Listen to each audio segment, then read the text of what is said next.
বেশি বলি সুবহানাল্লাহ। আল্লাহ পাক রব্বুল আলামিন তার বান্দা গুনাহ করতে ভালোবাসে, আর আমার আল্লাহ পাক রব্বুল আলামিন বান্দার গুনাহকে ক্ষমা করতে বেশি ভালোবাসে। আমরা গুনাহ করতে বেশি ভালোবাসি, আমার আল্লাহ ক্ষমা করতে বেশি ভালোবাসে।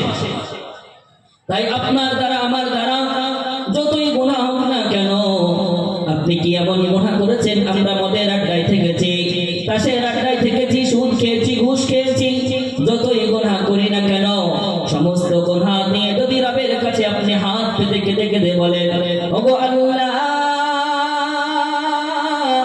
আমি অনেক গুনাহ করেছি মাওলা, মেহেরবানি করে তোমার বান্দা হিসাবে তুমি আমারে ক্ষমা করে দাও। যদি আমি আপনি এই বলে রবের কাছে যদি চাইতে পারি, আবার আল্লাহ আপনার